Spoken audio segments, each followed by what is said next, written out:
Assalamualaikum warahmatullahi wabarakatuh. Perkenalkan, nama saya Dwi Safitri, NIM E2019-2101.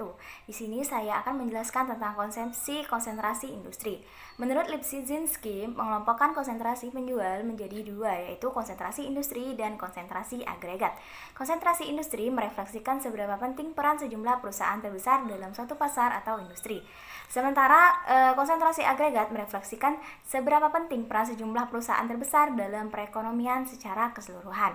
Meskipun analisis ekonomi industri cenderung terfokus pada konsentrasi industri, konsentrasi agregat menjadi topik yang paling penting menurut beberapa pertimbangan, yaitu yang pertama, kecenderungan hubungan positif antara tingkat konsentrasi agregat dan industri. Yang kedua, konsentrasi agregat menjadi sarana untuk memperoleh informasi terkait pentingnya perusahaan besar. Yang ketiga adalah konsentrasi agregat yang tinggi bisa menjadi semacam peringatan bahwa perusahaan memiliki kekuatan dan kesempatan potensial untuk mempengaruhi politisi dan mengambil kebijakan terkait industri. Terkait penyebab konsentrasi perusahaan, Hasibuan mengacu pada Greer menyatakan bahwa konsentrasi dijelaskan menjadi 4 faktor, yaitu yang pertama nasib buruk, yang kedua faktor teknis seperti tingkat keluasan pasar produk, skala ekonomi perusahaan, kelangkaan sumber daya ekonomi, kemajuan teknologi, dan pertumbuhan pasar produk.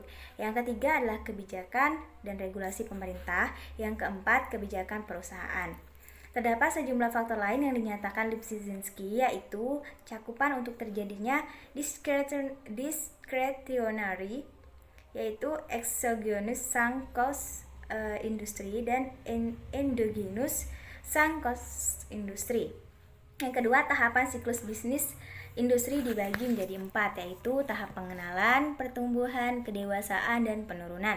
Yang ketiga, kapabilitas yang khas dan kompetensi inti perusahaan.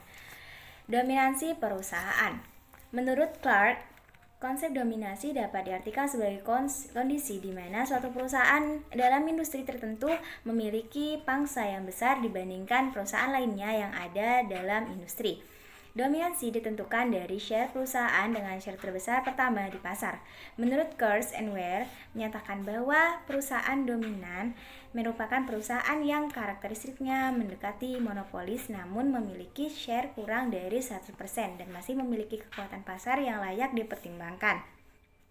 Selanjutnya, ukuran konsentrasi perusahaan. Mengacu pada Lipsitzinski, indikator yang umum digunakan untuk mengukur konsentrasi pasar antara lain adalah rasio konsentrasi N perusahaan, indeks Hirschman, indeks Hanna-Kay, koefisien entropy, dan varian logaritma ukuran perusahaan dan koefisien Gini. Selanjutnya adalah glosarium. Glosarium di sini yang pertama adalah invent industri, yaitu kebutuhan banyak orang yang baru dikembangkan. Interest yaitu bunga. Sunk cost yaitu pengeluaran yang menjadi biaya tetap dan tidak tergantung pada banyaknya unit produksi dan tidak dapat ditarik lagi begitu dikeluarkan. Selanjutnya adalah exogenous sunk cost, yaitu biaya luar hangus. Endogenous sunk cost yaitu biaya dalam hangus. Yang konsentrasi industri itu peran penting dalam jumlah perusahaan terbesar. Konsentrasi agregat peran penting dalam jumlah perusahaan menyeluruh. Merger yaitu penyatuan usaha sehingga mencapai suatu kepemilikan. Distinctive yaitu kapabilitas kemampuan perusahaan untuk mengintegrasikan semua resource untuk mencapai tujuan yang ditetapkan.